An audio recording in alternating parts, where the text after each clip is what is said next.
Studies have found that simplifying your home and getting rid of clutter could eliminate up to 40% of housework in the average home. But even though a simplified home makes life easier, getting there might not be as simple as it sounds. If you're like most people who are busy and stressed out as it is, just knowing where to start simplifying can be tough. Should you start by decluttering clothes, like Marie Kondo says to do? Or should you go the Swedish death cleaning route and head to your basement or attic first? Or maybe you've even gotten to the point where you feel like your only option is to burn it all to the ground and move to a remote cottage in the woods for a fresh start.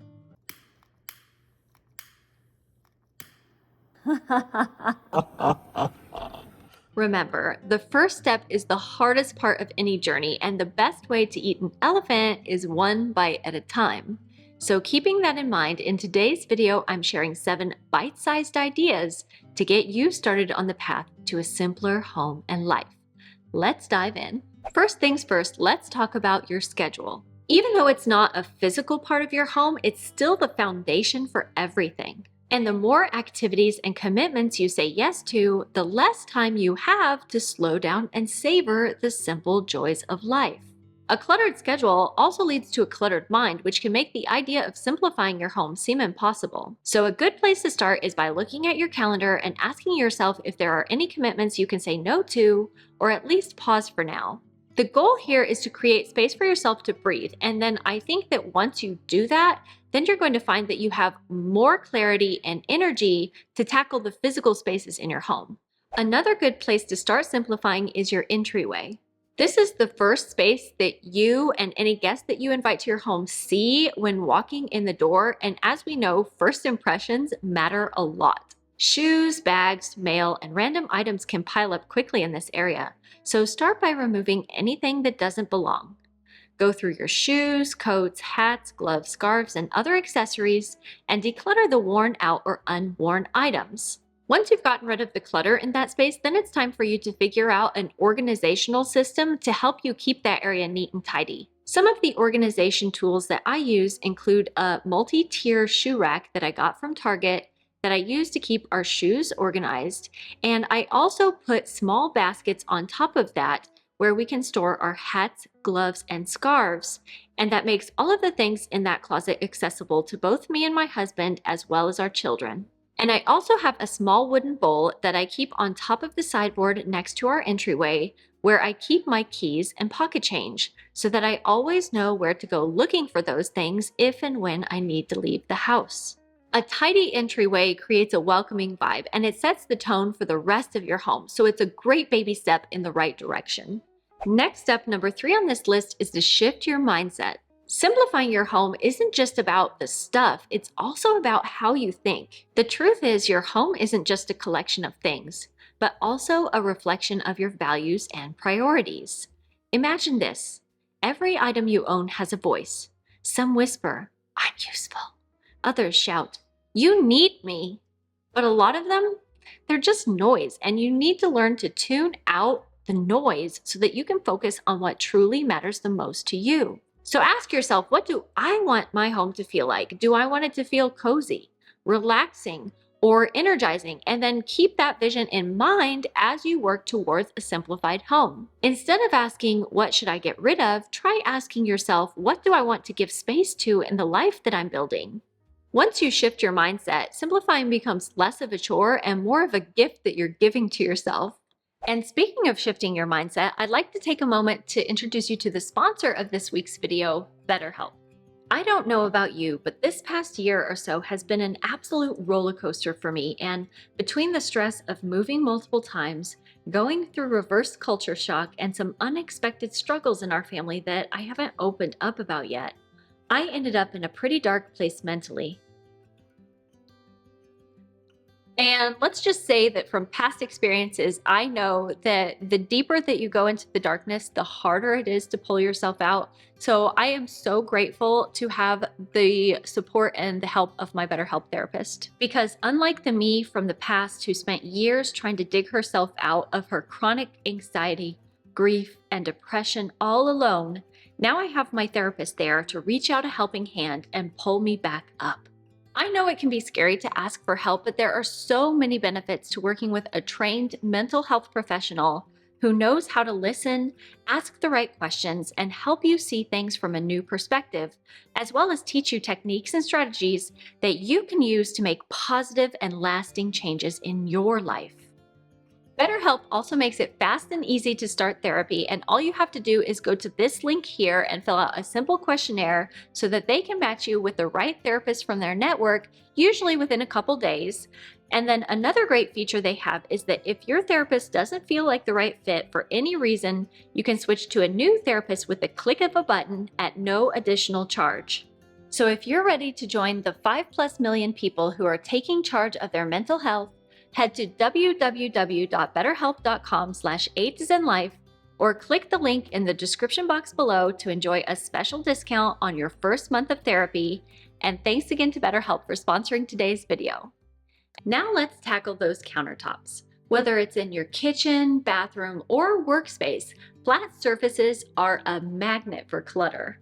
Back when my kids were little, my kitchen was an endless source of stress for me because whenever I had to cook or clean up, since there was so much stuff on the countertops, I either had to clean around all of that stuff or move it so that I could clean behind or underneath it, which really slowed me down and was a big source of frustration. But nowadays, my countertops are almost completely clear of clutter with only a few things that I need and use on a daily basis, such as our fruit bowl that you see over here and our Brita water pitcher that you see in the corner there. But even things like our tea kettle that I use to make tea every single day, or the toaster that I'm probably using every other day, I still store those things away in the cabinets when they're not in use because I don't want to be cluttering up my countertops with a lot of stuff that's just taking up space. And the same rule applies to our bathroom, where we keep our countertops completely clear and only take out things like toothbrushes and moisturizer when we need them. Start by picking one countertop to focus on at a time and declutter anything that you don't use or want in that area. And then the next step is to organize what's left and see if you can figure out creative storage solutions for putting that stuff away so that it's not left out on the counter all the time. And please remember that simplifying doesn't require complicated organization systems. In fact, the simpler the better. As you can see here in this drawer, I've just used some small plastic bins that I got from Target to compartmentalize the different categories of stuff that we have in here. My husband has some of his hair things and shaving equipment over here, our toothbrushing supplies. My hands are like super dry from the winter, so I've been moisturizing forever, so I've been taking my rings off. I have some grooming things here, my deodorant and hair things, and then it didn't quite fit perfectly in here, so I just used this makeup sponge that I was actually thinking of getting rid of, but then I realized it could be the perfect bumper for putting this thing so that it holds back here. So now whenever I move the drawer, it doesn't shift around, it doesn't slide around, and everything fits perfectly. So don't make things more complicated than they have to be. And another rule that I use to keep my kitchen tidy is to put things away when I'm done using them instead of setting them aside.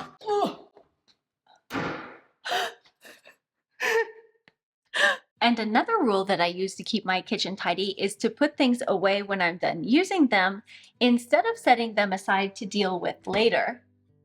This is called the Ohio rule, which means only handle it once, and I think you'll be amazed at how effective this habit is for keeping your countertops clutter-free.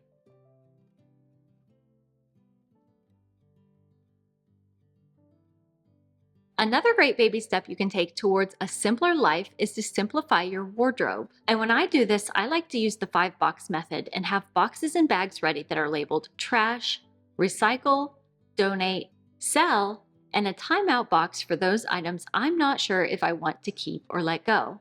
The reason that I don't have a keep box is because if I decide to keep something, I'm just going to put it right back in my closet so that I don't make a huge mess. And I'll just stand there and basically go through all of the items in my closet one by one and sort them into one of those categories. Decluttering my wardrobe is something that I do on a regular basis, and I will make sure to link a few videos down below for you if you want to do a deep dive into this topic. But this is also one area where it can be helpful to do fun challenges, such as challenging yourself to create a capsule wardrobe of 10, 20 or 30 items to wear for 30 days.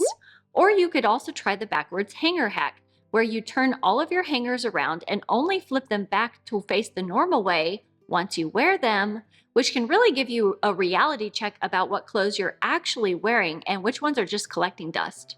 Another small step that you can take towards a more simplified home is to change your shopping habits. If you want to maintain a clutter-free and simplified home, how you spend your time and your money outside of your home matters a lot. I used to be someone who would just go shopping at the mall or Target just because I was bored, but nowadays I'm a lot more intentional about the things I buy and bring into my home, because I know that every single item that I buy is a vote for the kind of life I want to lead and takes away precious space and energy from me. Just the other day, I saw the most adorable chicken and turkey pillows at Target, and I was tempted to buy them just because they were so cute.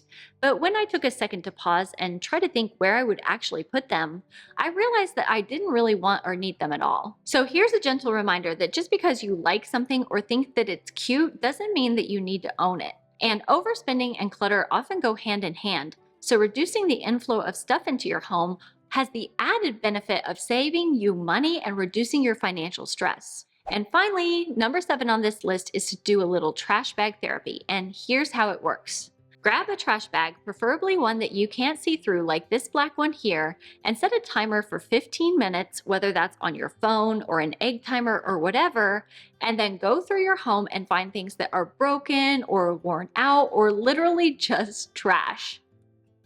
Things like empty bottles and jars, or broken water bottles that you can't use anymore because they leak too much, used up or expired beauty products, or junk mail that's been piling up on your desk for ages. Don't overthink this too much, because the stuff that you're tossing should be a no-brainer, and it's all about acting fast and trusting your gut. And the best part about this is the sense of instant relief that you'll feel, like you're peeling layers of stress with each item you toss.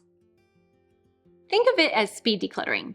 No pressure, no guilt, just progress. And if you're interested to hear more about trash bag therapy or see how I'm now able to declutter my entire home in 30 minutes, make sure to go check out one of these videos, or I'll see you next week. Until then, take care. Bye-bye.